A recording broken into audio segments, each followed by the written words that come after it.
Bien, bismillah ar-Rahman ar-Rahim. Est-ce que vous voyez mon écran? Oui, monsieur. Oui, monsieur, c'est visible. Voilà, très bien. Cycle de drainage et humidification. Donc, on va essayer de se rafraîchir un peu la mémoire rapidement sur ce qu'on avait évoqué la séance passée. Donc, concernant les cycles de drainage et humidification. Donc, on peut appeler ça cycle de sorption-désorption. Certains parlent de cycle de retrait-gonflement. Séchage, mouillage ou bien drainage, humidification. Donc tout ça veut dire la même chose.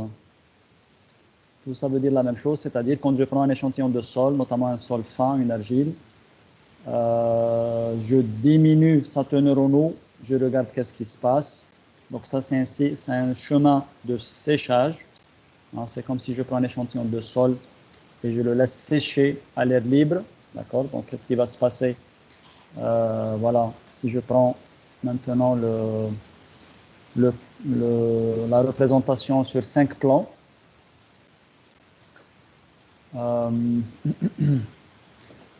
Donc si on regarde le plan qui est complètement à gauche, en haut à gauche, là vous voyez la teneur en eau en fonction de l'indice des vides. D'accord. Donc sur un chemin de séchage, qu'est-ce que je fais? Je diminue la teneur en eau. Regardez bien.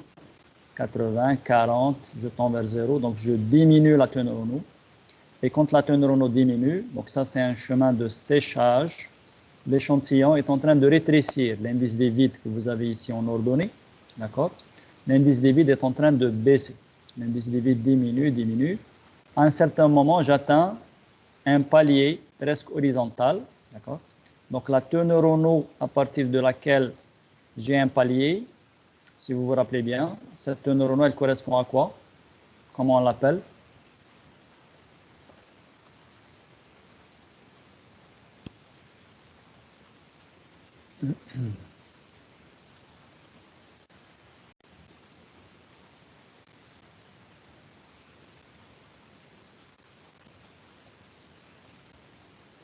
Comment s'appelle la teneur en eau à partir de laquelle il n'y a presque pas de déformation de l'échantillon?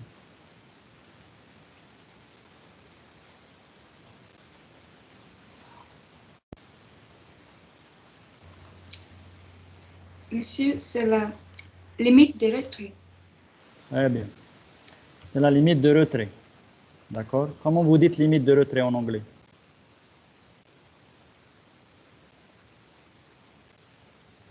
Je ne sais pas. Shrinkage limit. C'est shrinkage limit. C'est pour ça, parfois, vous trouvez l'indice SL ici. Regardez bien. Pour la succion, c'est indice SL. Ça, c'est la succion de limite de retrait. Shrinkage limit. Donc, si je regarde ce plan-là, j'ai la teneur en eau ici en abscisse et l'indice des vides en ordonnée. Lorsque je suis sur un chemin de séchage, la teneur en eau est en train de diminuer. J'espère que vous voyez bien la souris. Je suis en train de me balader avec la souris ici pour que vous puissiez comprendre. Donc la teneur en eau diminue, l'indice des vides, il diminue aussi. Nous avons un retrait. Jusqu'à un seuil de teneur en eau à partir duquel l'indice des vides ne change pratiquement plus parce que l'échantillon il va rétrécir. À un certain moment, il ne peut plus rétrécir. C'est bon. D'accord? C'est ce qu'on appelle, donc la teneur en eau correspondante, ça s'appelle la limite de retrait. D'accord? La limite de retrait, c'est-à-dire c'est la teneur en eau à partir de laquelle un séchage ne diminue plus le volume de l'échantillon. D'accord? Donc si je viens maintenant dans le plan qui est à droite ici, indice des vides, succion, la succion est en log ici, log de la succion. Donc je vais avoir un chemin au début, donc un chemin qui me rappelle le chemin surconsolidé de l'odomètre, ça ressemble à ça. Après, je vais avoir le comportement normalement consolidé, ça on l'a déjà dit la dernière fois, on a dit que ça ressemble à l'essai odométrique, d'accord. Et après, je vais atteindre le palier de limite de retrait. Donc, sur ce plan-là, je vais avoir des suctions seuil. Donc, là, il y a une succion seuil qui est très importante pour le comportement sur chemin de séchage. C'est la succion de limite de retrait. C'est-à-dire, c'est la succion qui correspond au début du palier. On appelle ça succion de limite de retrait. D'accord? Je suis toujours sur un chemin de séchage. Augmentation de la succion, diminution de la teneur en eau, diminution du degré de saturation. Donc, si je descends au plan degré de saturation succion, qu'est-ce que je peux constater? Je peux constater que lorsque je suis en train de sécher un échantillon de sol, sa succion elle augmente, bien sûr, son indice des vides, il diminue, d'accord? Mais son degré de saturation au départ, il est égal à 100%. Son degré de saturation reste égal à 100% jusqu'à un certain seuil. Jusqu'à un certain seuil de succion, vous voyez ici. Donc c'est 1 degré de saturation. À partir de là, ça se détache de 1, ça devient inférieur à 1. C'est ce qu'on appelle la succion de désaturation. C'est le moment à partir duquel l'échantillon devient non saturé. Ce qu'on peut appeler aussi le point d'entrée d'air. C'est à partir de cette succion qu'il y a une entrée d'air dans l'échantillon. Mais au début, dans la première phase, l'échantillon est en train de rétrécir, mais il reste saturé. C'est-à-dire, s'il y a 1 cm3 d'eau qui sort de l'échantillon, il va y avoir une variation de volume de 1 cm3. Donc, toute la variation de volume, c'est une variation de volume d'eau, en fait. C'est un volume d'eau qui est sorti. Donc, il n'y a pas d'air dans l'échantillon. D'accord? Mais si vous avez, par exemple, si vous avez une diminution de volume, par exemple, de 1 cm3, d'accord? C'est-à-dire, l'échantillon va changer de volume de 1 cm3, d'accord? Mais il va y avoir 1,1 cm3 d'eau qui sort, c'est-à-dire il y a plus d'eau qui est sortie que la variation de volume. À ce moment-là, il va y avoir apparition de l'air à l'intérieur de l'échantillon, et c'est là que le degré de saturation devient inférieur à 100%. D'accord? Donc, je peux avoir un échantillon de sol avec une pression interstitielle négative, mais dont le degré de saturation est toujours égal à 100%. Donc, à partir de là, je peux regarder à partir de quelle succion pour ce sol-là en particulier. Ça, c'est l'argile blanche. Ça, c'est un essai expérimental réel pour une argile qui s'appelle l'argile blanche, d'accord, P300. Donc, c'est une argile industrielle qui est très utilisée dans la recherche en France. D'accord? Donc, par exemple, quand on fait de la recherche pour explorer un phénomène donné, en général, on préfère ne pas utiliser des argiles naturelles. D'accord? On préfère plutôt utiliser des argiles industrielles qu'on achète en usine. Est-ce que quelqu'un peut savoir pourquoi? Si demain, vous allez faire, par exemple, un doctorat ou là, vous allez faire une recherche pour explorer un phénomène donné, soit le retrait-gonflement, soit un phénomène lié à la non-saturation d'une façon générale, ou n'importe quel phénomène. Surtout quand on fait les premières recherches, c'est-à-dire on ne connaît pas bien encore les phénomènes, on préfère aller vers des argiles artificielles, fabriquées en usine, et ne pas aller prendre une argile sur le terrain naturel et faire des recherches sur ça. Est-ce que quelqu'un peut savoir pourquoi? Une idée? Aussi parce que on connaît les résultats qu'on doit avoir, qu'on doit tomber. Les résultats lesquels on doit tomber. On doit trouver. C'est pas tout à fait ça, d'accord? Parce qu'en général, quand on fait de la recherche, on ne sait pas trop quels résultats on va obtenir, d'accord? C'est pas tout à fait ça la raison. En fait, quand on prend une argile naturelle, voilà, par exemple, je vais faire une recherche sur le retrait-gonflement et je vais travailler sur la marne de Bohennak, par exemple. Bohennak, donc c'est à l'extension nord-ouest de la ville de Tlemcen. D'accord? Donc, si je vais prendre cette marne, bon, la recherche, c'est vrai, elle va durer de nombreuses années pour explorer un phénomène. Ça peut être une recherche au minimum sur 5 ans, voire sur 10 ans ou plus. D'accord? Donc, la première fois que je vais chercher la marne, je vais ramener un sac ou 2 sacs de matériaux. Après, j'en ai plus, j'ai plus de matériaux parce que je l'ai utilisé au laboratoire. Je vais partir une deuxième fois ramener encore du matériau. Je peux ramener du matériau différent parce qu'il y a une variabilité spatiale des propriétés du matériau. Donc aujourd'hui, je vais prélever en un point A. Demain, j'arrive, le point A il est construit, je dois aller 20 mètres plus loin, je prends au point B, après je prends au point C. Si le matériau n'est pas identique, ce sera difficile, je dirais, de comparer les résultats, d'interpréter les résultats, etc. C'est pour ça qu'on préfère aller sur une argile naturelle, sur une argile artificielle qui est fabriquée en usine. Et là, je suis sûr que j'ai toujours le même matériau. D'accord, c'est ça la raison.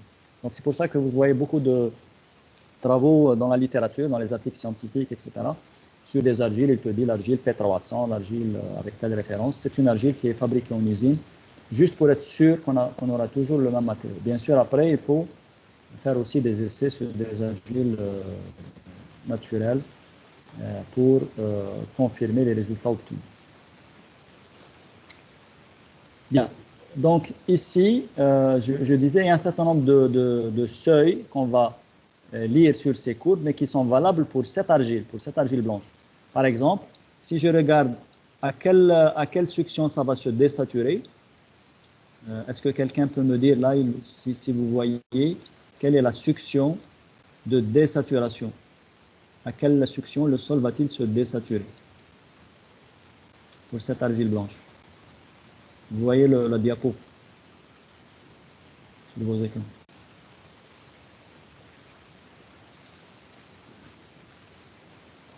Est-ce que vous voyez ça?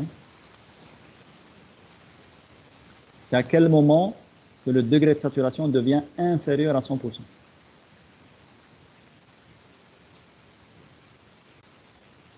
C'est à partir de la ligne verticale discontinue, rouge.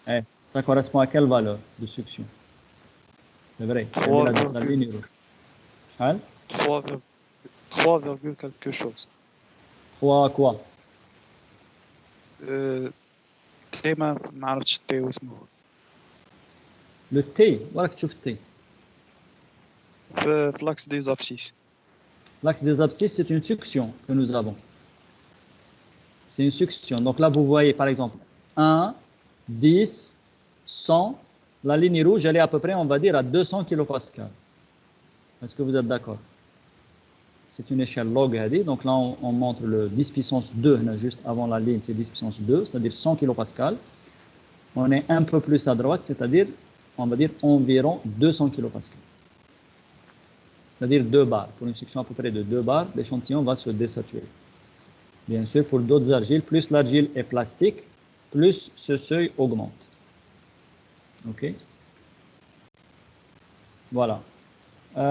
Pour ne pas trop s'attarder sur ça, on avait comparé ce premier plan E, log succion, on l'avait comparé avec, donc là j'ai changé de diapo, je passe à une autre diapo, analogie entre contrainte mécanique et succion.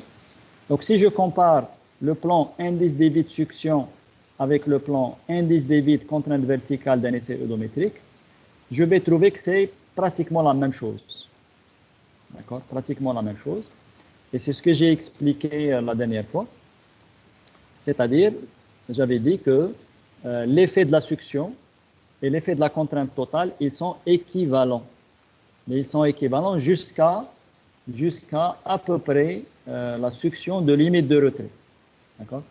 Donc, si je reviens à les plans de théorie, si je reviens au même plan, cycle de drainage humidification, donc je vois que le plan indice des vides succion, il ressemble à la courbe oedométrique, mais jusqu'au début du palier, c'est-à-dire à peu près jusqu'à la succion de limite de retrait. D'accord?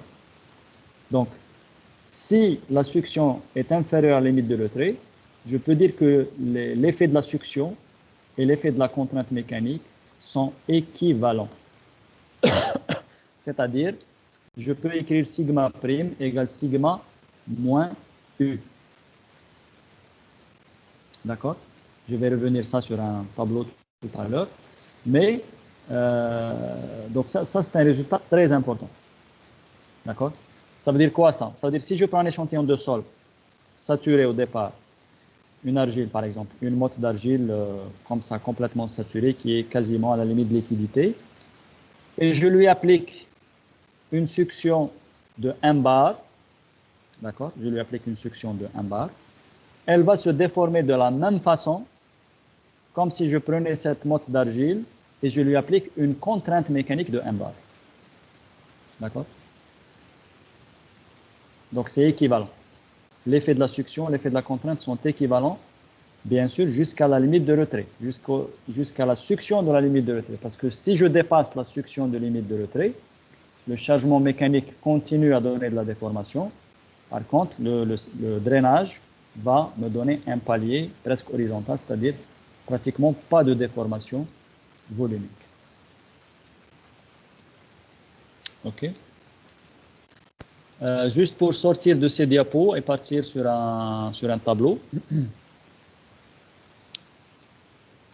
Là, je passe à une autre diapo qui est sur les corrélations qu'on a déjà vues pour le chemin eudométrique, ou là le chemin de chargement isotrope, c'est la même chose.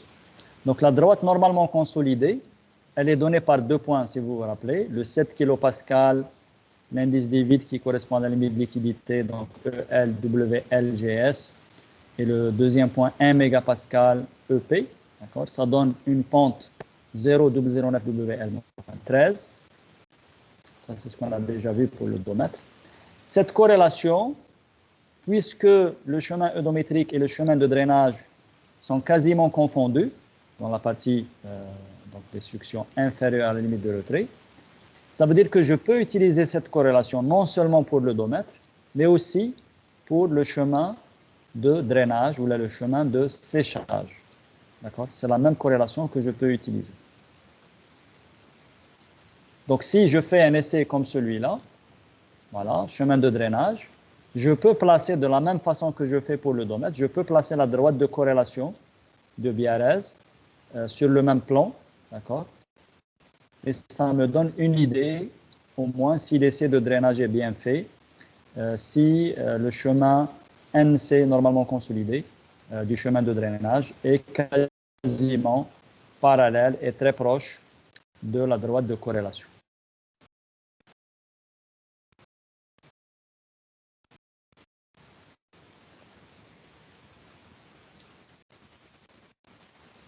Vous avez des questions sur ça?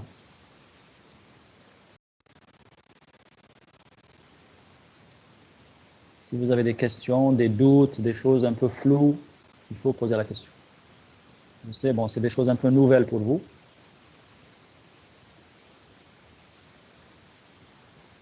Et tout à l'heure, on va passer à des dispositions un peu terre à terre de l'ingénieur.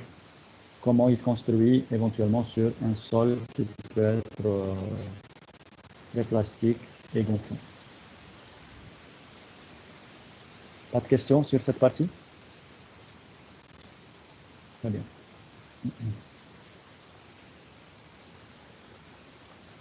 Okay. Allez.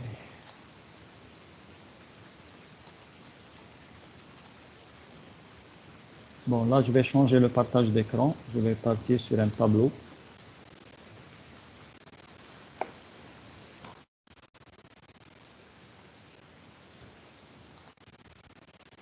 Voilà.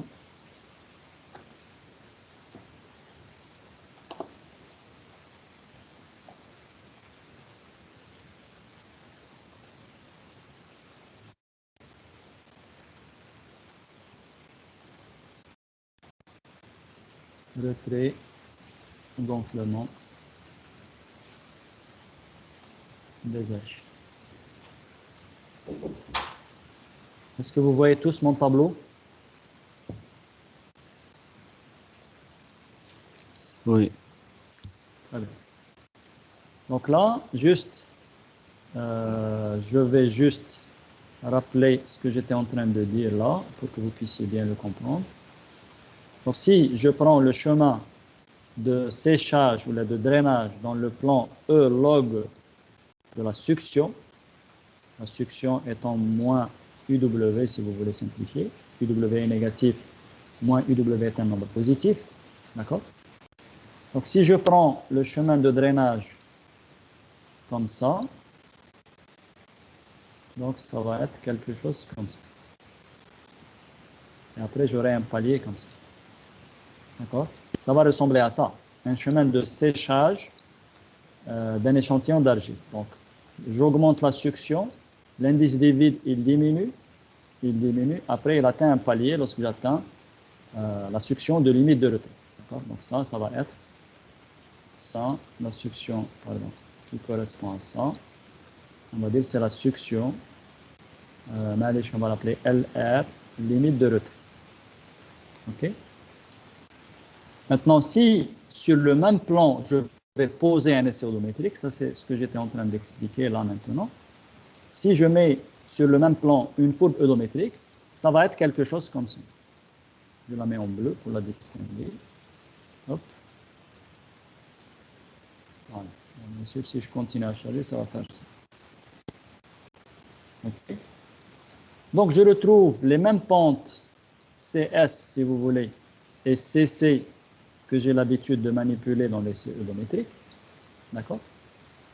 Mais un résultat où il y a une conséquence fondamentale de ce résultat-là, c'est quoi? C'est que je vais séparer le comportement en deux domaines. Carrément une ligne comme ça.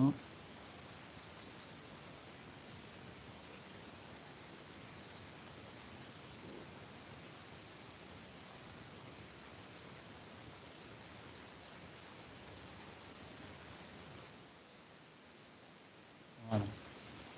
Donc je peux séparer le comportement en deux domaines différents. C'est-à-dire, je vais dire, ça c'est la succion inférieure à la succion de limite de retrait, et là, succion supérieure à la succion de limite de retrait. Domaine 1, domaine 2. D'accord? Donc le domaine 1, si vous voulez, on peut appeler ça un domaine saturé ou quasi saturé, presque saturé. Parce que vous avez vu que ici le degré de saturation est égal à 1 à peu près jusqu'à une limite qui serait par là, donc la succion de désaturation. Mais dans cette partie-là, le degré de saturation, il n'est pas loin de 100%. Là, quand on arrive ici, on est peut-être à 80-85% du degré de saturation. D'accord? Donc le domaine 1, c'est le domaine saturé ou la presque saturé. Ou le domaine 2, c'est le domaine non saturé, c'est-à-dire où le degré de saturation est largement inférieur à 1. SR, largement inférieur à 1. Maintenant, SR, il est égal ou presque égal à 1, à 100%. D'accord? Donc, les deux domaines, pourquoi on les distingue? Parce que dans le premier domaine, l'effet de la succion, comme je le disais tout à l'heure, l'effet de la succion et l'effet de la contrainte mécanique sont équivalents. C'est-à-dire, je peux quasiment écrire sigma prime égale sigma moins UW. D'accord? C'est-à-dire que je fasse varier UW de 1 bar ou le sigma de 1 bar, ça me donne la même chose. La même variation de contrainte effective, ça veut dire la même variation d'indice des vides, par exemple. Donc vous voyez ici, puisque la courbe violette et la courbe bleue sont quasiment confondues, la courbe violette, ça correspond à des variations de succion, c'est un chemin de drainage. Je peux mettre la légende ici, pour que ça reste clair. Donc le violet, non, c'est un chemin de drainage, c'est-à-dire je ne fais varier que la succion. La bleue, c'est un chemin eudométrique, je ne fais varier que la contrainte totale. Donc, quand je fais varier la succion ou bien la contrainte totale, ça me donne la même variation d'indice de vide correspondante. C'est-à-dire que je peux écrire sigma prime égale sigma moins 1. C'est-à-dire que le principe de Terzaghi reste valable. Terzaghi reste valable tant que la succion est inférieure à la succion de limite de retrait. C'est-à-dire tant que je ne suis pas loin de la saturation. Soit saturé, bien sûr à pression négative, soit proche de la saturation. Si je m'éloigne de la saturation, je vois que l'effet de la succion et l'effet de la contrainte mécanique n'est plus le même, ils sont plus équivalents. Donc, l'effet de UW et de sigma ne sont plus équivalents. D'accord? Donc là, je peux écrire sigma prime égale à sigma, non pas moins UW, mais plus une fonction de UW. Une fonction à déterminer. Donc, Bishop a dit, par exemple, c'est le facteur qui est inférieur à 1 multiplié par UW, par moins UW. D'autres peuvent proposer autre chose. Mais bon, je ne vais pas rentrer dans ce détail, ce n'est pas l'objectif. Mais retenez juste que dans le domaine franchement non saturé, lorsque SR est largement inférieur à 1, le concept de Terzaghi n'est plus valable. N'est plus valable. Terzaghi lui-même n'a pas dit que son concept était valable dans tous les cas. Il a dit que c'est valable dans l'hypothèse de saturation d'un milieu à deux phases, soit complètement saturé, soit un sable, par exemple, complètement sec. Bon, là, il n'y a pas de pression, donc sigma prime et sigma, c'est la même chose. Donc, Terzaghi, c'est valable pour les sols saturés. Donc, je parle de sol fin, c'est les sols saturés. Si le sol est non saturé, dans un état non saturé, loin de la saturation, c'est-à-dire degré de saturation égal 60%, là, le principe de Terzaghi n'est plus valable. C'est-à-dire que l'effet d'une variation de succion et l'effet d'une variation de contrainte ne sont pas équivalents. OK? Est-ce qu'il y a des questions sur ça?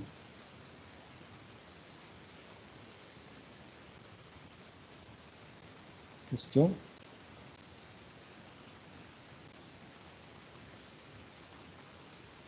J'ai peur quand vous n'avez aucune question.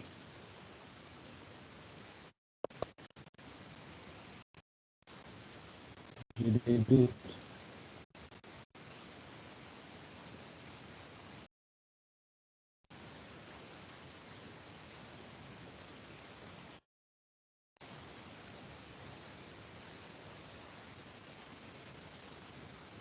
Est-ce que tout est clair? Est-ce qu'il y a des choses... parce que je n'arrive pas à voir vos visages, donc je ne sais pas si vous êtes convaincu par ce que je dis, ou bien vous êtes un peu largué.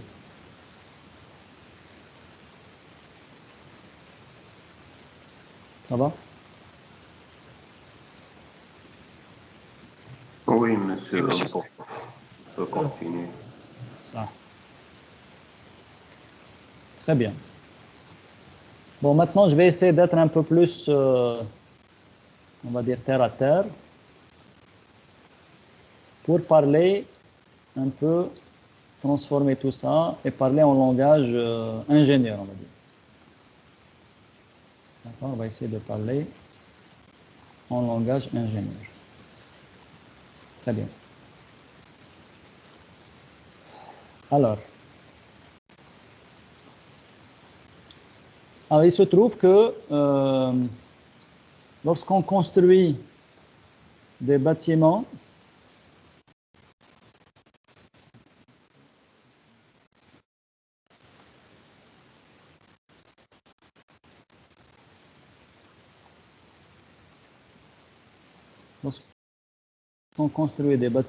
donc sur des sols argileux, d'accord?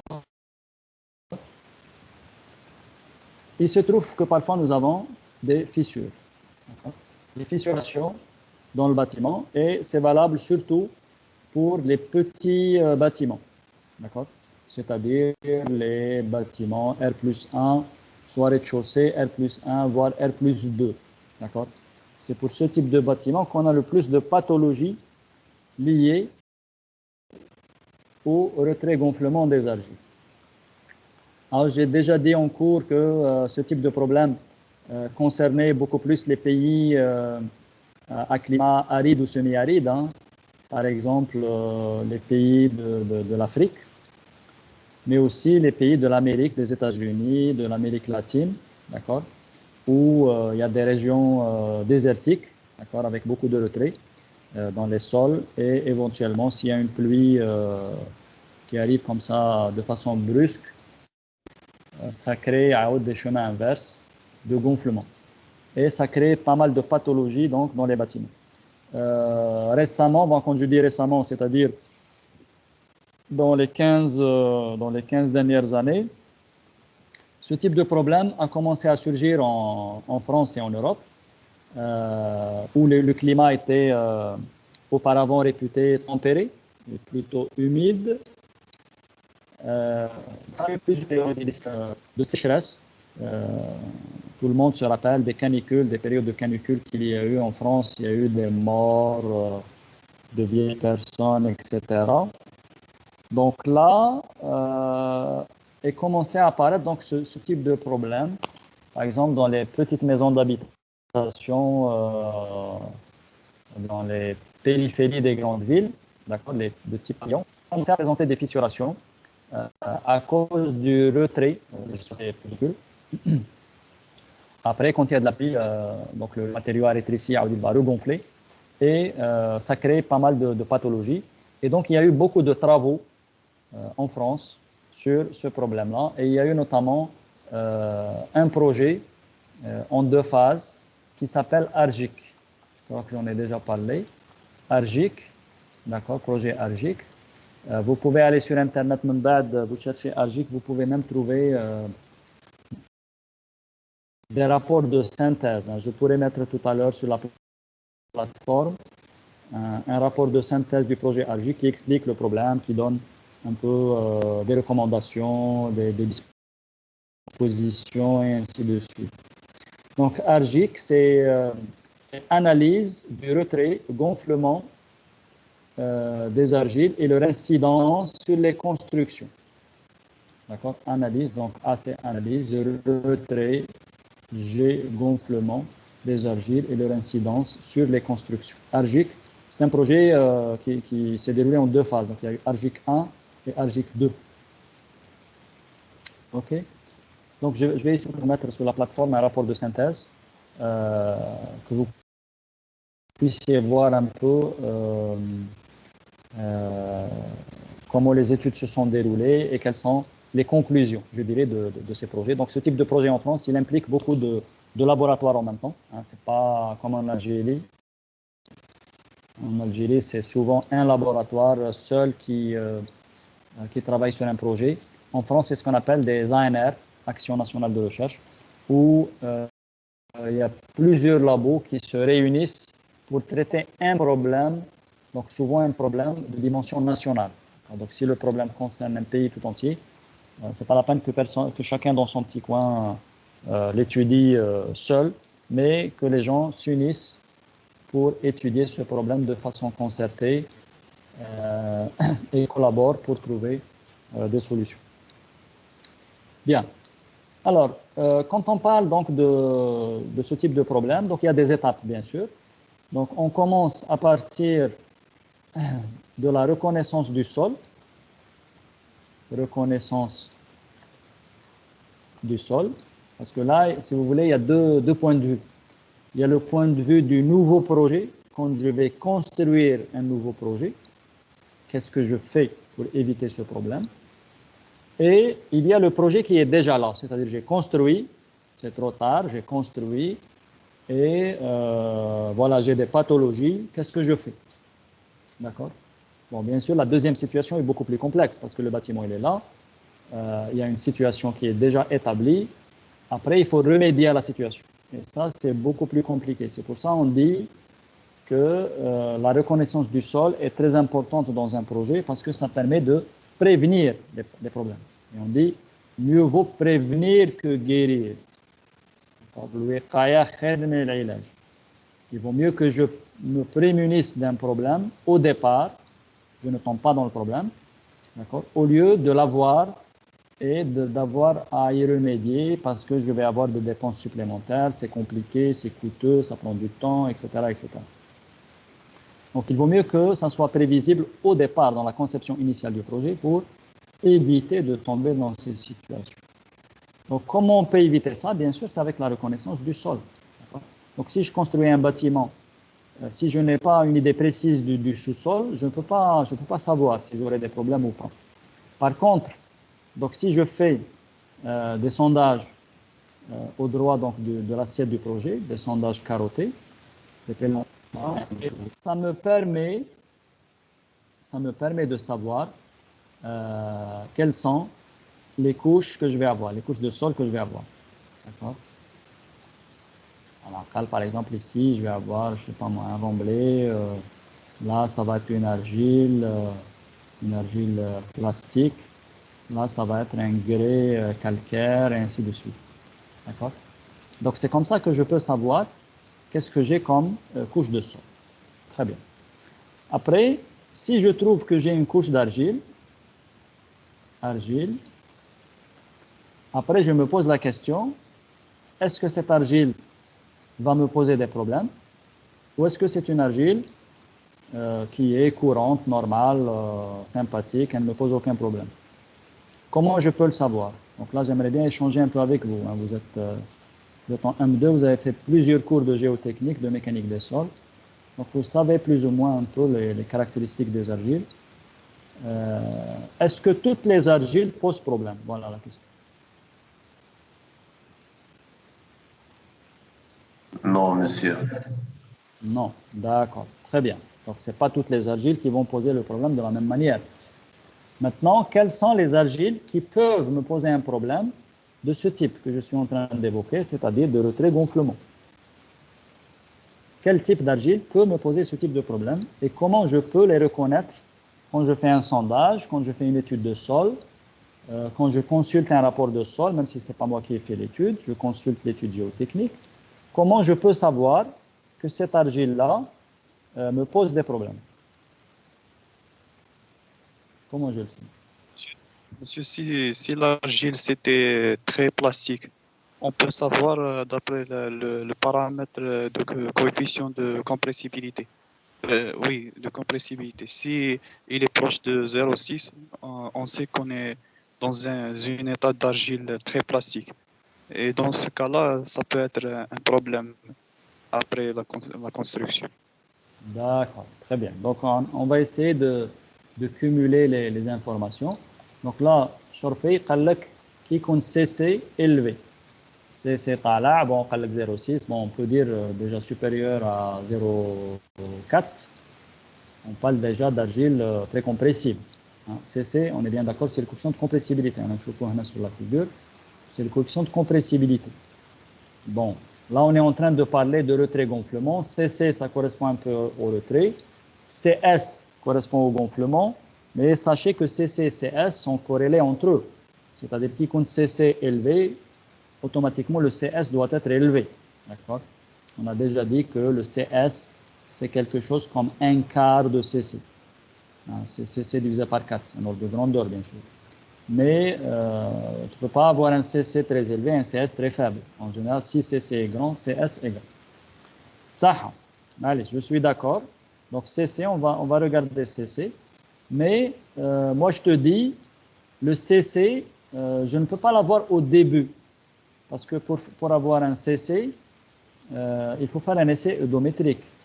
Et pour faire un essai odométrique, il faut des échantillons intacts. C'est-à-dire, لازم تجيب une sondeuse. C'est vraiment, là, je dois avoir déjà fait la reconnaissance. Mais dans le cadre, par exemple, d'un avant-projet, je n'ai pas encore une valeur de CC. Est-ce que je peux me baser sur des paramètres, je dirais, plus faciles à mesurer, sur échantillon remanié, pas sur échantillon intact, et qui peuvent me donner une idée? Est-ce qu'il y a un autre paramètre qui peut m'orienter?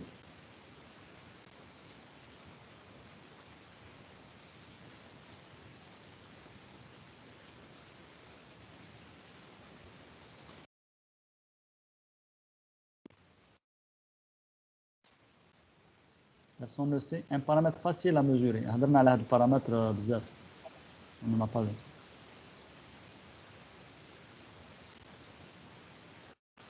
Oui. La limite data bag.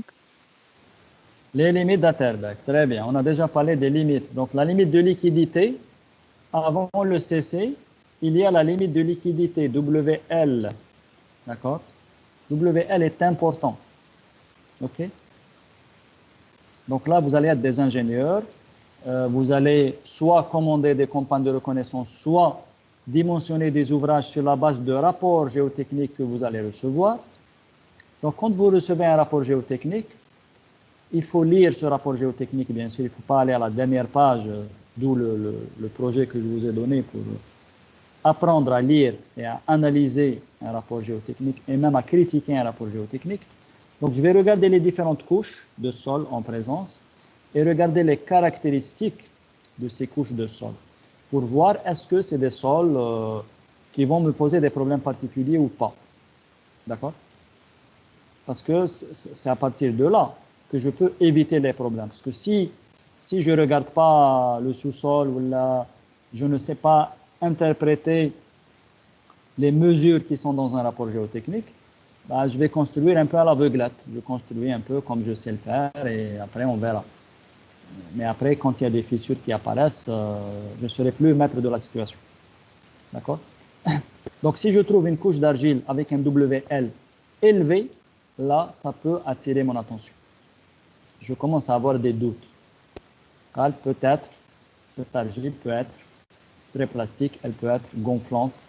Donc, si elle est gonflante, bien sûr, le retrait et le gonflement, c'est lié. Donc, c'est une argile qui va être très compressible d'un côté et qui va être très gonflante si la teneur en eau augmente. OK? Donc, la limite de liquidité, combien? Donc, en général, si la limite de liquidité est supérieure à 50%, on commence déjà à parler de sol plastique, ou là, de sol très plastique. Vous pouvez voir ça déjà sur le diagramme de Casagrande. Si vous regardez juste le diagramme de Casagrande, à partir de WL 50, on commence à parler de sol très plastique. Après le WL, donc il y a le IP. Bon, le IP, généralement, il est lié à WL. On dit avec la corrélation IP égale 0,73, WL moins 13. D'accord? Donc, si je mets 50 pour WL, ça me fait 50 moins 13, multiplié par 0,73, ça me donne 27. D'accord? Donc, si WL égale 50, IP serait quelque chose comme 27. Un ordre de grandeur, bien sûr, c'est une corrélation. Mais en général, on va dire si IP supérieur à 25, on commence déjà à s'inquiéter. IP supérieur à 25. 25-30, on va dire. D'accord? On commence déjà à se poser des questions. Donc, les limites d'Atterberg, ce sont de très bons indicateurs. D'abord, parce que ce sont des paramètres faciles à mesurer. Donc, je n'ai pas besoin de matériaux intacts pour faire la limite de liquidité. Je peux prendre à la pelle, si j'ai creusé une fouille, je peux prendre du matériau.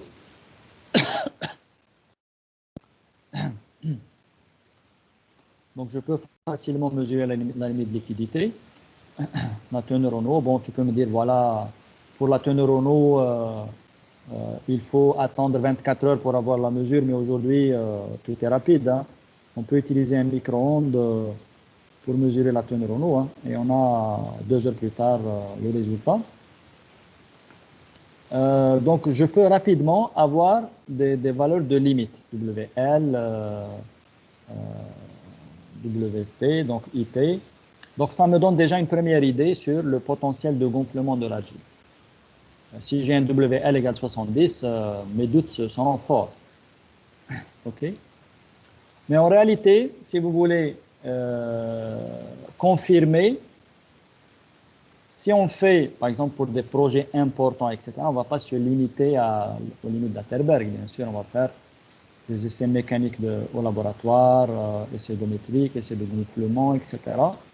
Mais on peut aussi faire des essais de minéralogie.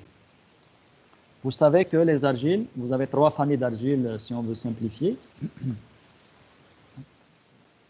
Donc, on a les kaolinites. Z, la deuxième famille, c'est quoi? L'élite, Lilite et montomiolite. montmorilonite. Morilonite. d'accord, qui a trois familles d'argile. Donc, laquelle est la plus gonflante ici, la de les familles d'argile? Élite. Non, c'est la menthe morinote qui est la plus gonflante. En fait, il y a une ascendance comme ça. Quand je passe de la kaolinite à l'élite, je monte en plasticité. De l'élite à la menthe morinote, je continue à monter. Donc, les menthes morinotes sont les plus gonflantes. D'accord? Donc, je n'ai pas envie de rentrer maintenant dans la minéralogie des argiles, mais ça existe aussi. L'information est disponible partout.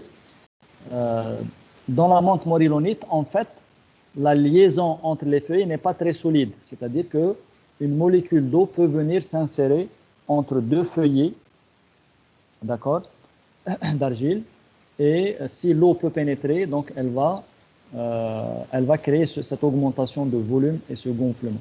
Par contre, si je prends par exemple une kaolinite, les liaisons, elles sont beaucoup plus solides et donc les molécules d'eau auront beaucoup plus de mal à s'insérer entre les feuilles. Donc, si vous voulez, la façon la plus sûre, je dirais, de caractériser une argile qui peut poser problème, donc problème de gonflement, bien sûr, je veux dire. Donc, à chaque fois que je dis gonflement, il faut comprendre retrait et gonflement. Une analyse minéralogique, par exemple, avec de la diffractométrie au rayon X, etc. Si on arrive à quantifier la quantité, par exemple, de minéraux gonflants qui se trouvent dans le sol, ça donne une idée très précise donc, du potentiel de gonflement de l'argile. Et bien sûr, il y a les essais mécaniques, donc soit les essais odométriques classiques, soit les essais de gonflement qu'on fait dans l'odomètre, c'est-à-dire dans lesquels on ne mesure pas la succion, comme je l'ai déjà dit auparavant. Des essais de gonflement libre, c'est-à-dire je prends juste un échantillon, je verse de l'eau dessus, je mesure l'amplitude de gonflement.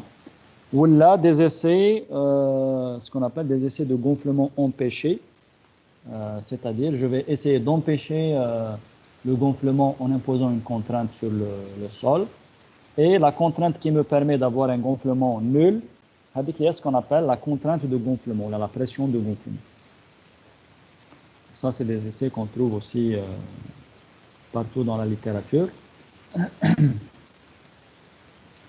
Et les essais les plus, je dirais, les plus complets, si je veux caractériser le phénomène, c'est ce que je viens de présenter, les essais de séchage-humidification avec contrôle de la succion. Contrôle de la succion, bien sûr, en mesurant les variations d'indice des vides, de degrés de saturation, de teneur en eau. Et là, on a une idée beaucoup plus complète du comportement sur chemin de retrait-gonflement.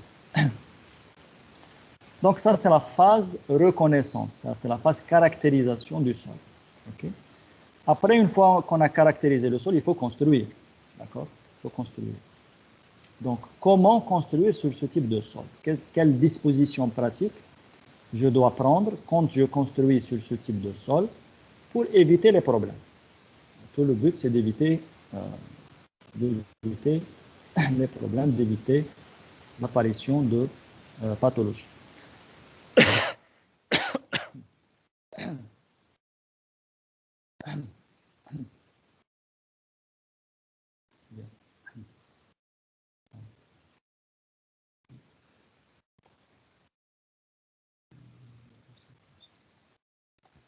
Monsieur, il faut prendre en compte les dimensions de semelle. La géométrie. Oui. C'est-à-dire? Ça veut dire si on adopte une semelle d'une largeur insuffisante, par la charge de la construction, ça peut créer ces fissures.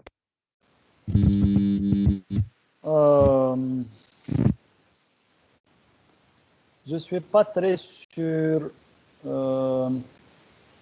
parce que si tu mets une largeur insuffisante, ça suppose que tu vas avoir des contraintes élevées. D'accord? Des contraintes élevées, quelqu'un peut te dire, voilà, avec des contraintes élevées, je peux équilibrer la contrainte de gonflement qui est dirigée vers le haut. Donc, en fait, ce n'est pas tellement une question de dimension de semelle, pas tout à fait. D'accord? On va y arriver. Je vais commencer par un exemple concret. Par exemple, dans la région de Ben Skran, on a vu des pathologies dans des maisons, dans des quartiers. Il y avait des maisons d'habitation avec des fissures, etc.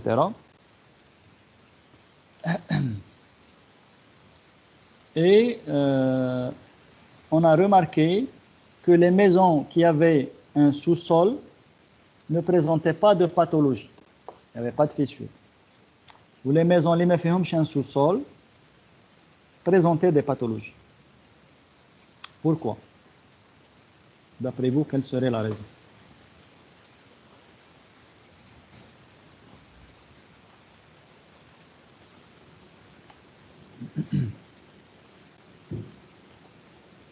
D'accord? Regardez bien. La raison, en fait, elle est relativement simple. C'est une région dans laquelle la couche d'argile se trouve, la couche d'argile gonflante, je veux dire, se trouve sur une épaisseur d'environ 3 mètres.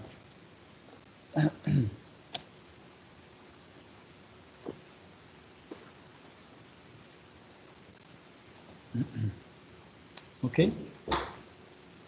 Donc, c'est pour ça que je dis la reconnaissance est importante. Regardez bien comment on peut facilement, parfois dans certaines situations, facilement éviter le problème. Donc là, c'est l'argile gonflante, l'argile plastique, on va dire. Elle se trouve sur une épaisseur de 3 mètres. Au-delà de 3 mètres, il y a un sol qui n'est pas gonflant. Il y a un sol normal, non plastique. Non plastique, ça peut être un limon sableux, ça peut être une argile sableuse ou avec beaucoup de sable, ou un sable argileux, ou un grès, etc. En tout cas, un sol qui n'est pas plastique. Donc, comme par hasard, ça, ce n'était pas le fruit d'études ou la haja, parce que c'était juste des maisons individuelles. Chacun a construit seul sa maison, sans reconnaissance, sans rien du tout. Les gens qui ont construit un sous-sol, ils ont dû décaper. Ils ont décapé les 3 mètres pour avoir leur sous-sol. Et du coup, leur fondation était plus bas. D'accord? Leur fondation était sur le sol qui n'était pas plastique. Et les maisons où il n'y avait pas de sous-sol, c'était des maisons qui étaient fondées directement sur la couche d'argile gonflante. Et du coup, toutes les maisons où il n'y avait pas de sous-sol, toutes, pas toutes, mais ça dépend de beaucoup de conditions, mais en tout cas présentaient pas mal de pathologies. Alors que les maisons où il y avait un sous-sol n'avaient pas de problème, n'avaient pas de pathologie, parce que tout simplement, la partie de l'argile gonflante a été creusée, a été décapée pour faire le sous-sol, et les fondations étaient posées plus bas. D'accord? Quelle est la conclusion qu'on tire de cette situation? Allez, première recommandation. Quelle est la première recommandation que vous donnerez à l'ingénieur pour construire en présence de formation gonflante, plastique?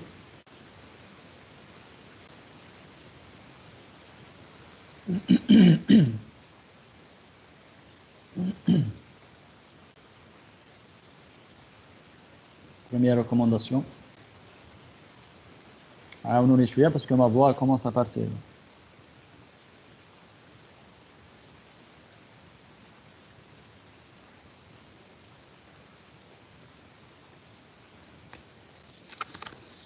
On doit éliminer les 3 mètres du sol. D'accord. Donc, éliminer, peut-être c'est pas le meilleur terme, l'idée elle est là, mais quand tu dis éliminer, ça veut dire quoi? Ça veut dire si je veux pas faire de sous-sol,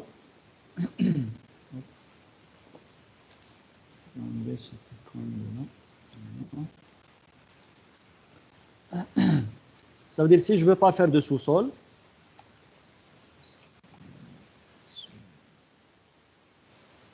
voilà, je suis là. Si je ne veux pas faire de sous-sol, est-ce qu'il faut enlever ce sol et le remplacer par un autre? D'accord?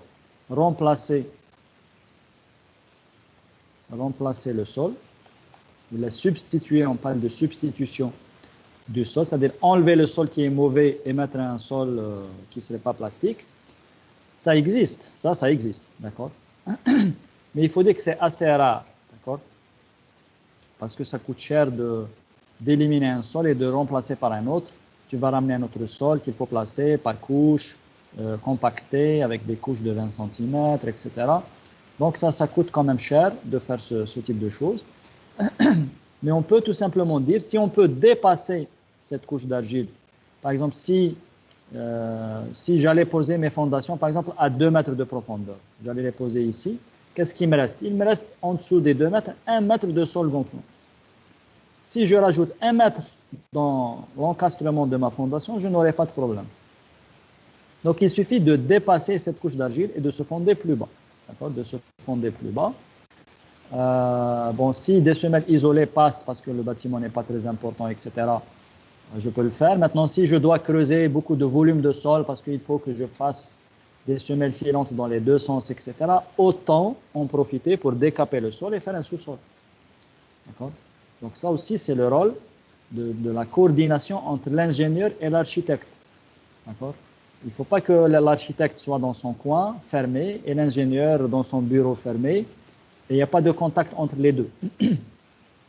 L'architecte, il dit, c'est ça la structure, il faut la construire. Ou l'ingénieur, il dit, voilà, je vais construire comme l'architecte a dit. Je me débrouille pour les fondations, mais je ne change pas le bâtiment. Non. L'ingénieur peut toujours revenir vers l'architecte pour lui dire, voilà, j'ai 3 mètres d'argile de mauvaises caractéristiques.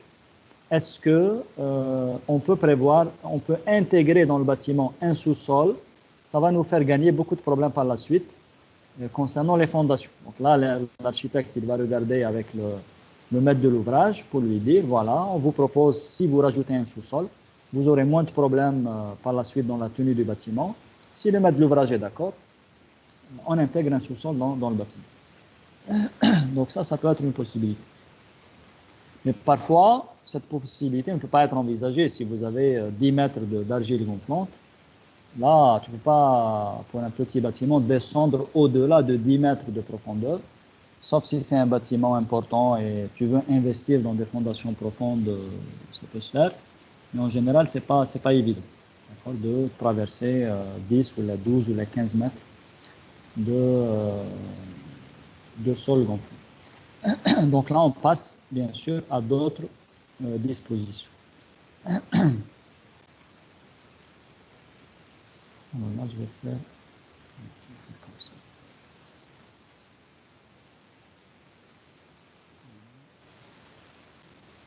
Monsieur, j'ai une question. Oui, vas-y. Si on avait 10 mètres d'argile gonflante, dans ce cas, quel type de disposition on peut prévoir? Là, j'arrive. Je suis en train de continuer, d'accord? Je suis en train d'arriver vers d'autres types de dispositions. OK? Donc, 10 mètres, on ne peut pas toujours traverser les 10 mètres. D'accord? Mettre des fondations, des pieux qui vont au-delà de 10 mètres, ça peut se faire pour certains projets. Mais si quelqu'un veut construire une maison R+1, tu ne peux pas lui dire, voilà, les fondations vont te coûter la moitié du prix de ton projet. D'accord? Ce n'est pas proportionné. Donc, à ce moment-là, il faut réfléchir à d'autres types de dispositions. Et là, j'y arrive. Allez, je vais copier un peu l'image.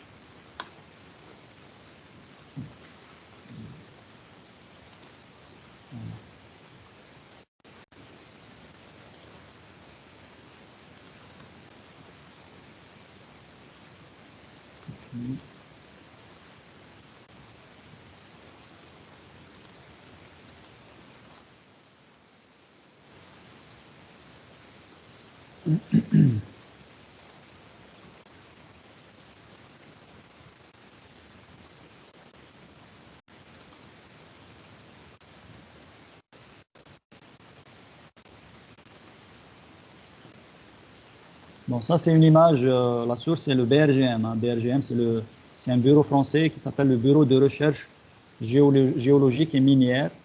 D'accord? Il s'occupe notamment de la gestion des risques naturels, cartographie des risques, etc. Vous savez, il y a ce qu'on appelle des études de risque et une cartographie du risque. C'est-à-dire, par exemple, voilà, en Algérie, par exemple, on va dire, on va essayer de localiser où se trouvent les argiles gonflantes et on va les mettre sur des cartes, d'accord, sur des cartes. Et l'ingénieur, quand il va construire, il va d'abord consulter ces cartes de risque qui vont attirer son attention. On va lui dire, voilà, dans cette région, il y a des risques de gonflement. Dans telle autre région, il y a des risques, par exemple, d'inondation. Donc, on fait attention lorsqu'on construit. Dans telle autre région, il y a des risques de glissement de terrain, et ainsi de suite. C'est ce qu'on appelle des cartes de risque que l'ingénieur peut, bien sûr, consulter pour attirer son attention. Bien sûr, ces cartes ne sont pas suffisantes parce que c'est des cartes qui sont établies sur la base d'études générales. Après, pour un projet donné, il faut une étude spécifique au projet. D'accord? Donc là, je vais peut-être augmenter un peu la taille, ça serait peut-être mieux.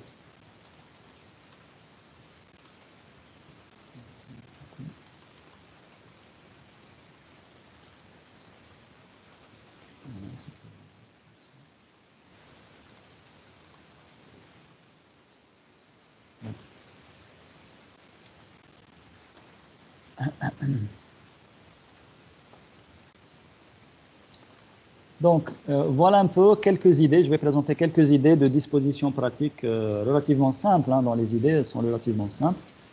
Et dans la mise en œuvre, permet de beaucoup diminuer donc, le risque de retrait-gonflement sur les bâtiments.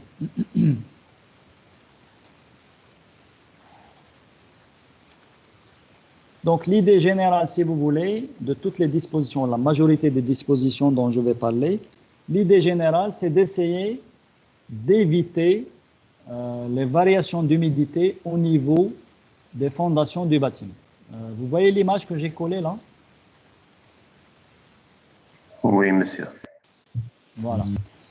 Donc l'idée de base, pour être d'accord, l'idée de base, c'est d'essayer de limiter les variations d'humidité au niveau des fondations. D'accord?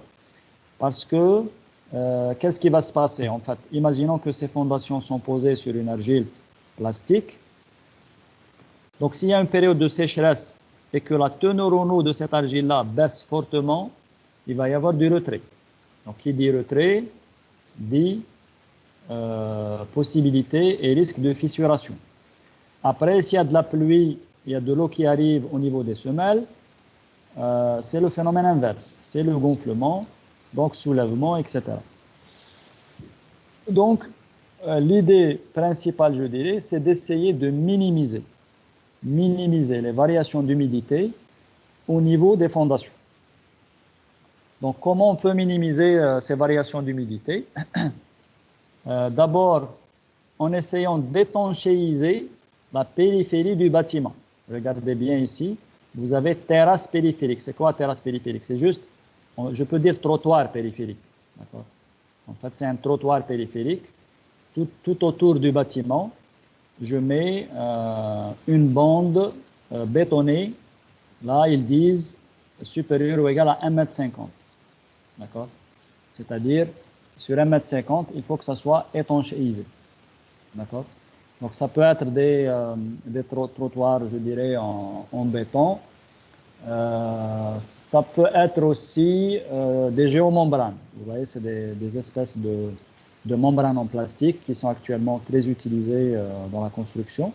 Des géomembranes étanches que je peux mettre tout autour du bâtiment. Et bon, au-dessus de la géomembrane, il peut y avoir un peu de terre, là, c'est pas grave. Mais en tout cas, cette membrane, elle est étanche, elle ne permet pas l'infiltration de l'eau qui puisse arriver directement au niveau des fondations. D'accord? Alors, parfois, vous voyez des bâtiments qui sont construits et juste à la limite du bâtiment, ce n'est pas du tout bétonné, c'est de la terre. Et donc, s'il y a une goutte d'eau qui tombe, elle va aller directement au niveau des fondations. Et parfois même, vous voyez par exemple l'évacuation des eaux pluviométriques. Vous regardez ici, par exemple, à droite. À droite, vous voyez un tuyau d'évacuation de l'eau de pluie. D'accord? Donc, si la périphérie du bâtiment n'est pas étanchéisée et tu as un tuyau d'eau pluviométrique qui tombe directement à la frontière du bâtiment, là, tu es toi-même en train de chercher les problèmes. D'accord? C'est toi qui comme on dit, tu te tires une balle dans le pied. Tu ramènes l'eau de pluie, tu la récoltes pour l'infiltrer à la limite du bâtiment, c'est-à-dire tu vas tout de suite injecter de l'eau au niveau de la fondation. Et donc, si par exemple tu as construit sur une période sèche où l'argile avait rétréci, tu injectes de l'eau à ce niveau, donc tu seras en train de suivre un chemin de gonflement et tu peux tout de suite créer donc des pathologies importantes sur ton bâtiment. D'accord? Surtout que dans la plupart des cas, quand il y a des variations d'humidité au niveau des semelles, ces variations d'humidité ne sont pas uniformes.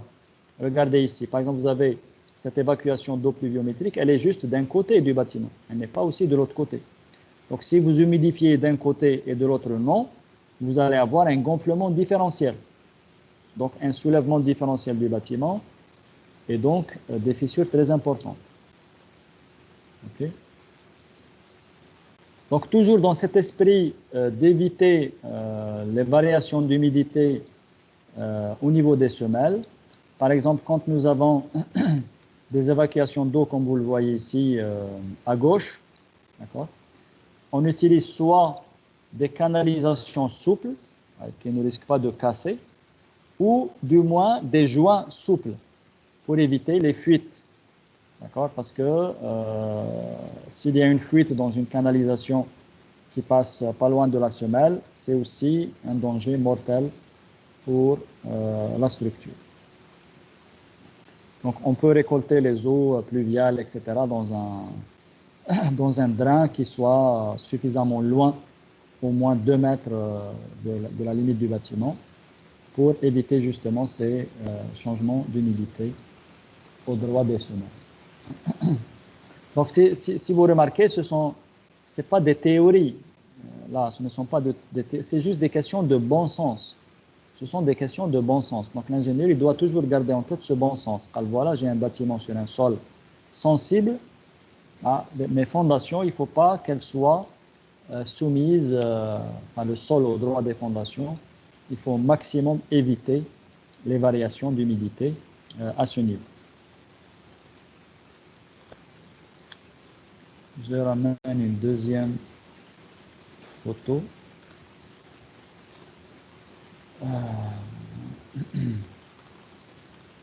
Il faut aussi s'éloigner les plantations d'arbres.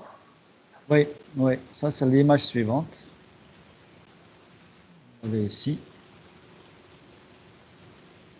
Donc ça c'est aussi le BRGM. J'ai pris ça sur un site qui s'appelle l'Observatoire régional des risques dans la région du sud de la France. Observatoire régional des risques. Donc si vous mettez sur internet Observatoire régional des risques, normalement vous allez tomber dessus. Il donne des explications simples comme ça, mais qu'on peut trouver aussi dans différentes sources. Mais si vous voulez une référence, je dirais, assez détaillée sur ça, je vais vous mettre le lien du rapport de synthèse du projet ARGIC. Et là si jamais par la suite vous travaillez sur un sol gonflant, que ce soit dans vos projets de fin d'études ou là par la suite, dans l'exercice du métier, ce rapport-là est très instructif et très intéressant. Donc je le mettrai tout à l'heure sur la plateforme. Parfois j'ai du mal à mettre sur la plateforme des fichiers qui ont un peu de volume. Il y a quelques jours, j'ai essayé de mettre un peu le cours, les PowerPoint, de le mettre sur la plateforme. Je n'ai pas réussi. Il faut vraiment que le débit soit pour pouvoir le faire. Je ne sais pas, avec Teams, ça me semble un peu délicat. D'accord? Ça demande un débit important. Sinon, je pourrais mettre des liens pour télécharger. Donc, je peux mettre le cours sur je peux le mettre sur le lien gros fichier ou le WeTransfer ou là. Et je mettrai le lien sur la plateforme, sauf qu'il faut faire attention, la durée de validité de ces liens, elle est limitée. Parfois, elle est limitée à 15 jours. Donc, si vous n'avez pas téléchargé le lien dans les 2 semaines, après, ce sera plus accessible. D'accord? Très bien. Donc, là, la deuxième image, on parle donc de plantation d'arbres. La plantation d'arbres, ça peut créer d'énormes problèmes. Là, il y a des recommandations simples. On vous dit que si la hauteur libre, c'est-à-dire à partir du sol, si la hauteur de l'arbre adulte, bien sûr, c'est grande tâche, donc il faut le planter à au moins cette distance, grande tâche. Donc si l'arbre adulte, il fait 10 mètres de hauteur, ben, il faut s'éloigner de 10 mètres de la frontière du bâtiment pour construire votre arbre. Okay? Parce que les racines, si la hauteur de l'arbre est importante, les racines vont partir en profondeur. Et oui, quelqu'un veut dire quelque chose? Oui, je ne vois pas la diapo d'arbre. Ah, tu ne vois pas l'arbre. Tu vois mon tableau blanc? Oui. L'image là que tu vois. Oui, c'est bon l'arbre. Je Bon, vois ça l'arbre. vient? Oui. Très bien. Oui. Parce que parfois, ça met un peu de temps. Donc, je disais, les arbres avec les racines. Donc, qu'est-ce qui va se passer? Et pourquoi l'arbre il est dangereux? Parce que, bien sûr, si on arrose, donc l'eau va partir directement au niveau de la fondation. Et même si on n'arrose pas, les racines du bâtiment, vous savez que les racines d'un bâtiment, les racines de l'arbre vont aller chercher l'eau là où elle se trouve. Donc l'arbre, c'est un être vivant, comme un être humain, qui va essayer de chercher l'eau là où elle se trouve. Donc si l'eau se trouve un peu éloignée de l'arbre, les racines vont aller les chercher. D'accord? Donc elle va pouvoir puiser de l'eau si par exemple, du côté de la fondation, le sol est assez humide parce qu'on a construit le bâtiment dans une saison pluvieuse, etc. Donc ce qui va être dangereux, c'est plutôt le retrait. Et donc, même s'il n'y a pas de période sèche, les racines de l'arbre vont aller vers l'eau où est-ce qu'elle se trouve, ils vont puiser de l'eau et ils peuvent dessécher le sol au droit de la semelle, créant un retrait à ce niveau, qui peut être un retrait différentiel parce que ce n'est pas la même chose sur toutes les semelles, et ça crée tout de suite des fissures. Donc il faut soit éloigner l'arbre, soit entre l'arbre et le bâtiment, construire ce qu'on appelle un écran anti-racine. C'est un écran en béton qu'on va mettre ici. Ça peut être aussi métallique, hein, ça peut se faire. Des espèces de pale-planches métalliques qui vont éviter le contact entre les racines de l'arbre et la semelle du bâtiment. Bon, là, ils ont mis supérieur ou égal à 2 mètres. Mais bon, ça va dépendre aussi de l'importance de l'arbre, de l'importance des racines, etc. Ça peut être plus que 2 mètres pour garantir une protection du bâtiment. Alors, parfois, on fait ce qu'on appelle des vides sanitaires. Vous voyez une espèce de vide qui se trouve ici, sous le bâtiment. C'est ce qu'on appelle un vide sanitaire. C'est des vides dans une aire qui ne sont pas accessibles, mais juste qui permettent d'avoir de l'air entre le sol et le plancher du bâtiment. Comme ça, si le sol gonfle, il ne va pas directement pousser sur le plancher. Il aura donc une latitude de gonfler sans toucher le plancher du bâtiment.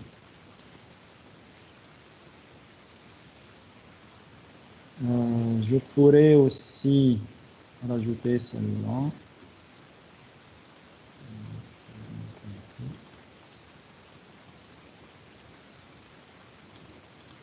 Voilà.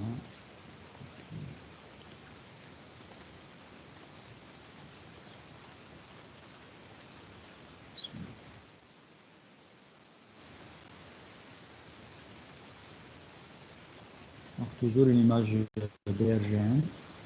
Là, donc si on a deux structures collées, d'accord, donc nécessairement il y a une structure qui est plus légère que l'autre. Donc là, il faut vraiment mettre un joint de rupture. Un joint de rupture, c'est-à-dire il faut que les deux bâtiments accolés soient désolidarisés jusqu'aux semelles de fondation. D'accord?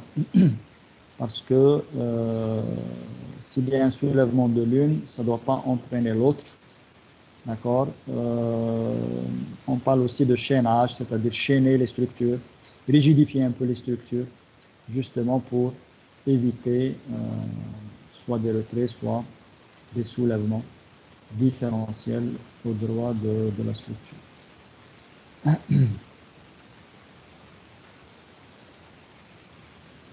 On évite aussi les pompages.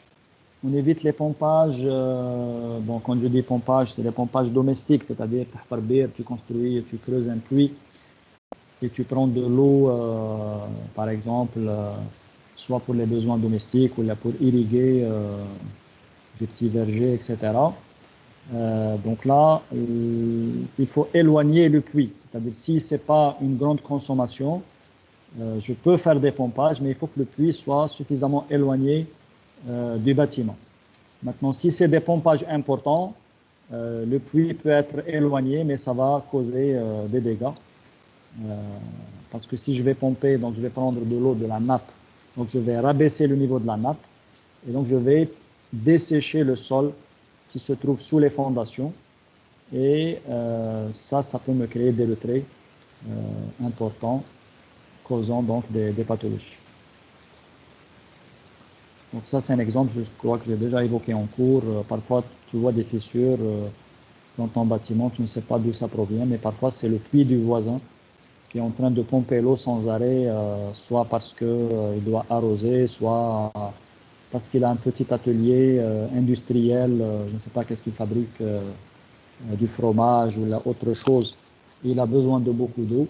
Donc, il pompe l'eau du sous-sol et ton bâtiment, par conséquent, il commence à bouger. Il y a d'autres types de solutions qu'on trouve un peu dans les articles scientifiques, dans la littérature, etc. Mais bon, on n'est pas sûr de ce que ça vaut parce qu'il faut les tester sur le terrain. Parfois, ce n'est pas évident de les mettre en œuvre. On parle par exemple de stabilisation des sols par les sels. Des sels tels que le NaCl ou le KCl, etc. Parce que si on prend un sol et on le mélange avec des sels, on voit que, par exemple, sa limite de liquidité, elle diminue. Et sa capacité d'échange cationique diminue. Donc son pouvoir, je dirais, de plasticité, son potentiel de gonflement diminue. Mais après, bon, on peut se poser la question, certains te disent, voilà, on prend des solutions salines et on va les injecter dans le sol au niveau de toutes les semelles de fondation.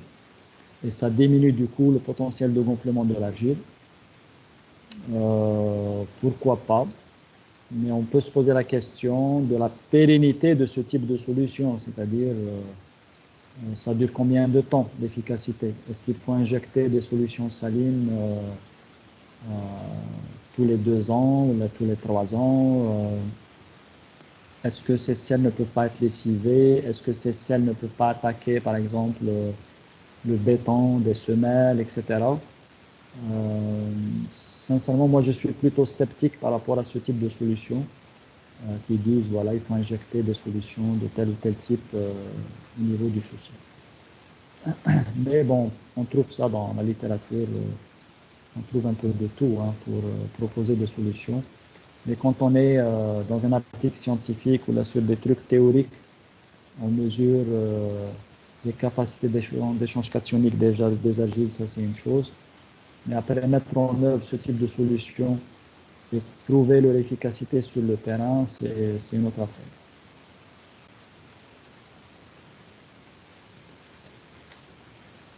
Donc voilà en gros ce que je voulais dire un peu sur le retrait gonflement des argiles.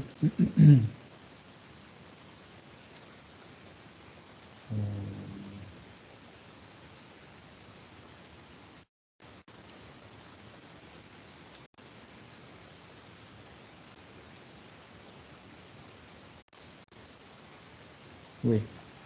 Donc il nous reste, je crois qu'il nous reste 2 séances, d'accord, avant la fin du semestre. Les 2 séances qui restent, on va essayer un peu de se focaliser sur les sols compactés, comme on l'a déjà prévu dans le programme. Vous avez un devoir qui doit être remis, bon, c'était prévu pour aujourd'hui, mais bon, vous avez demandé une rallonge et la rallonge a été accordée. Donc jusqu'à dimanche prochain, c'est-à-dire le 7 février, je crois. Oui, le 7 février. Donc le 7 février au soir, à 23h59. S'il vous plaît, que ça ne venez pas le 8 et le 9 me dire, voilà, je n'ai pas soumis le devoir. Il faut absolument le soumettre avant le 7, sinon au plus tard la journée du 7 jusqu'au soir, mais pas au-delà, parce qu'on a déjà prolongé d'une semaine. Ok. Donc je vais voir d'ici là si je vais vous demander un autre petit travail qui concerne peut-être les sols compactés, on va voir. Mais en tout cas, les 2 séances qui restent, on va essayer de parler un peu des sols compactés, parce que normalement vous êtes censé faire des routes, etc.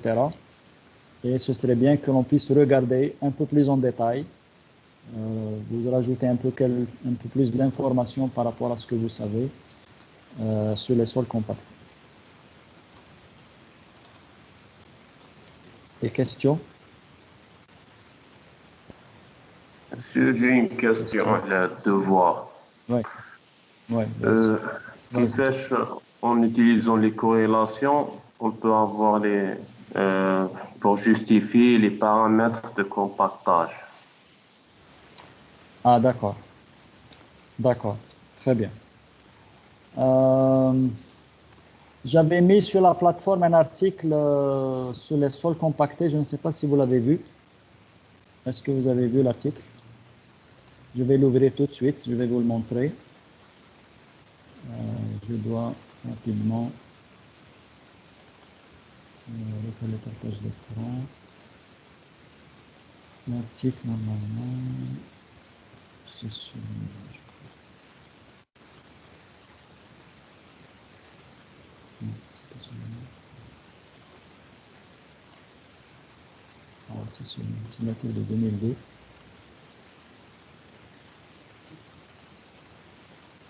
Voilà, c'est celui-là. Okay. Je vais refaire le partage pour aller sur cet article-là.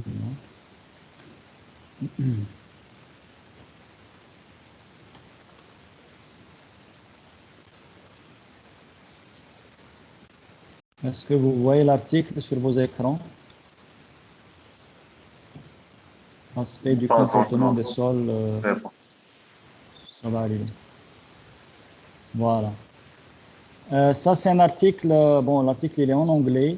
Mais bon, vous n'allez pas lire tout l'article. On n'est pas obligé de lire tout l'article.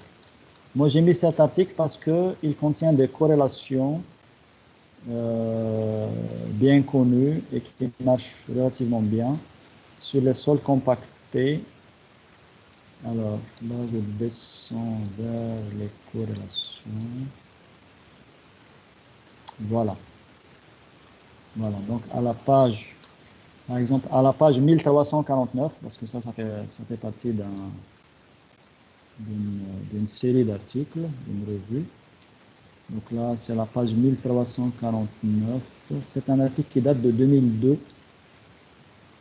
Là, vous voyez par exemple une corrélation qui donne la teneur en eau à l'optimum en fonction de la limite de liquidité. À l'optimum Proctor normal. SPO, c'est Proctor normal. Est-ce que vous voyez la formule là? Oui, monsieur. Voilà. Donc vous avez W optimum égale 1,99 plus 0,46 WL moins 0,0012 WL au carré. C'est-à-dire que si tu as une argile, un sol, on va dire, si tu connais sa limite de liquidité, tu peux avoir une estimation de la teneur en eau optimale. D'accord? Donc toi, quand tu vas voir dans le rapport géotechnique, il te dit, voilà, pour ce sol, on a trouvé telle teneur en eau optimale et telle densité maximale. Tu essaies de vérifier avec ça pour voir si c'est cohérent ou pas. Donc, tu calcules la teneur en eau optimale en fonction de la limite de liquidité avec cette formule. Tu peux calculer aussi le gamma D maximum. Voilà, c'est la formule 4 gamma D maximum en fonction de la limite de liquidité, d'accord? Et tu compares avec ce qu'il y a dans le rapport. Donc si c'est l'optimum Proctor normal, c'est les formules 2 et 4 pour la teneur en eau optimale et gamma D max. Si c'est un Proctor modifié, c'est les formules 5 et 7 pour la teneur en eau optimale et le gamma D maximal. D'accord? Donc ça, ces corrélations, elles peuvent te servir, par exemple, dans le cadre d'un avant-projet, tu veux faire une route et tu hésites entre différents sites, etc. La CADA, tu n'es pas encore dans une reconnaissance détaillée, tu veux juste avoir une idée. Donc tu récupères un peu de matériaux, tu mesures la limite de liquidité, et sans faire toute la série des essais de compactage, tu peux avoir une idée. Ce matériau-là, il peut te donner quelle densité maximale avec une énergie Proctor normale. Et il peut te donner quelle densité maximale avec une énergie Proctor modifiée. Donc ça te donne une idée. Ce n'est pas exact, parce que si c'est exact, on n'aura plus besoin de faire les essais de compactage. Mais c'est une estimation assez intéressante. Donc dans le cadre d'un projet, c'est ça l'utilisation. Dans un laboratoire, tu veux faire un essai de compactage, par exemple. Quand tu veux faire un essai de compactage, tu ne sais pas avec quelle teneur en eau tu commences, parce que tu dois faire plusieurs teneurs en eau. Est-ce qu'il faut faire 5, 8, 11, 15? Est-ce qu'il faut commencer à 11, 14, 18, etc. Tu ne sais pas où est-ce que tu commences. Avec la corrélation, tu as une idée de l'optimum où est-ce qu'il se trouve. Donc si la corrélation te dit que pour ce matériau, la teneur en eau optimale est égale, par exemple, à 18%, ce n'est pas la peine de commencer le premier essai à 5%, d'accord, pour le laboratoire. Si l'optimum est à 18, donc tu essaies de bien couvrir l'optimum, c'est-à-dire tu commences à 12, tu fais 12, 15, 18, 21, 24, par exemple. Et troisième utilisation, si tu as un rapport géotechnique, comme c'est votre cas, le rapport géotechnique, il te dit, voilà, pour ce matériau, on a trouvé telle teneur en eau optimale, telle densité maximale. Toi, tu dis, OK, c'est quoi la limite de liquidité de ce matériau? C'est tant. Tu prends les corrélations, tu calcules la teneur en eau optimale et la densité maximale et tu compares par rapport aux résultats qui sont donnés dans le rapport géotechnique concernant justement l'essai Proctor, concernant la densité maximale et la teneur en eau optimale.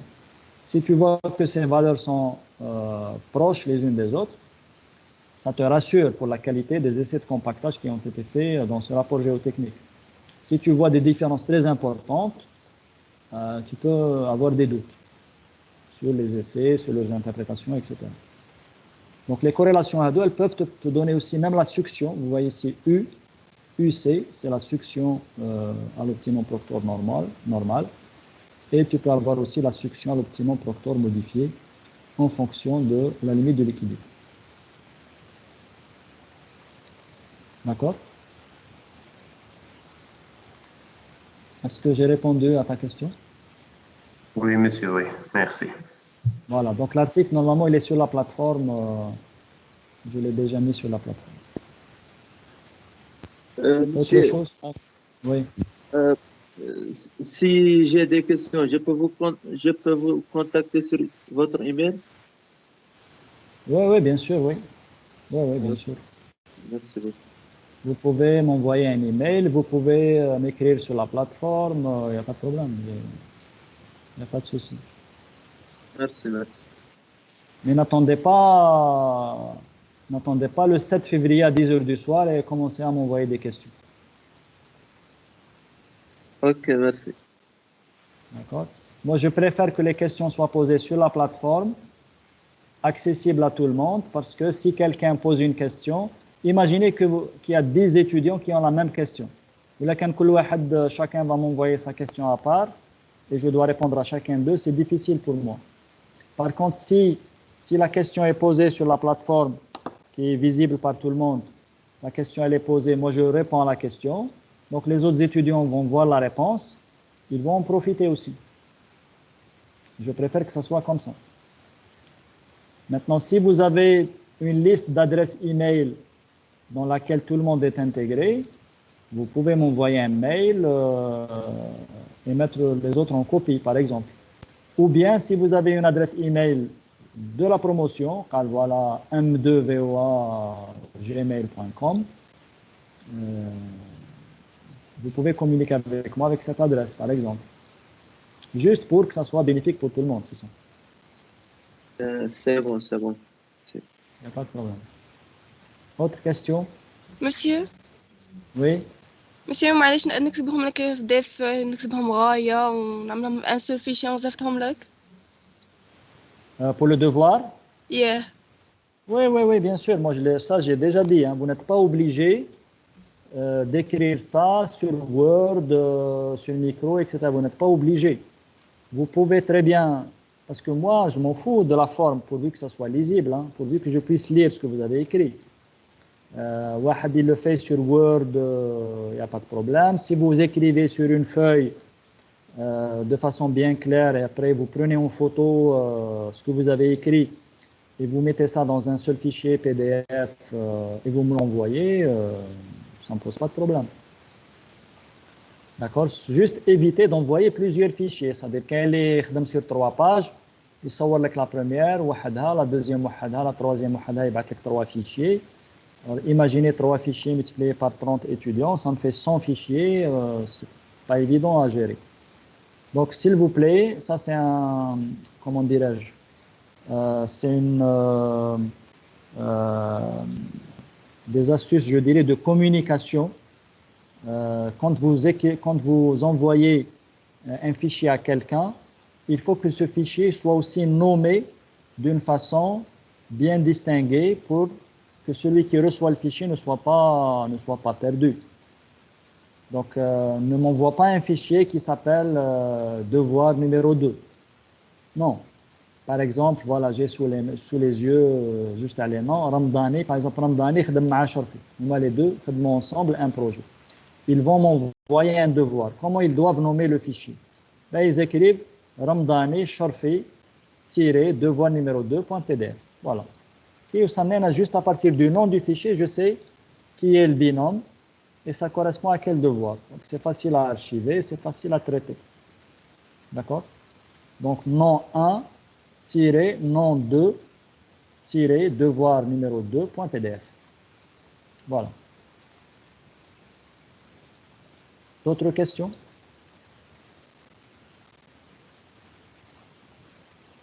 Monsieur, s'il vous plaît, le tableau Oui. de Fléau, le tableau de Fléau, est-ce que c'est valable pour utiliser? Le tableau de Fleuro, lequel tableau de Fleuro? Lequel? Fleuro et AL 2002. Le tableau les fait CC, WL, IP. Oui, je l'ai déjà présenté en cours, Hada. Oui, c'est valable. Les résultats, Oui, c'est valable, oui. Oui, c'est valable, oui, bien sûr. C'est valable, mais faites attention à Fleuro et AL 2002. Oui, c'est la même chose, En tout cas, les formules, le tableau Hadak, ce n'est pas le tableau de Fleuro, juste pour éviter la confusion. Le tableau, c'est le tableau de Biarritz, en fait, qui est un peu plus ancien. Ça, les corrélations de Fleuro sont plus récentes, c'est à 2002. Mais vous pouvez utiliser l'un ou l'autre. D'accord. Le tableau que j'ai présenté, par exemple, pour la première partie du cours, le tableau de Biarritz, si vous vous rappelez, vous pouvez l'utiliser aussi pour vérifier les essais qui sont dans le rapport géotechnique. C'est aussi valable. Il n'y a pas beaucoup de différence de toute façon. Z.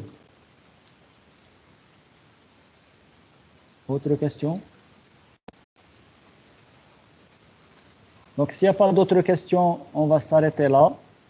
Bon, je dois arrêter l'enregistrement pour ne pas oublier.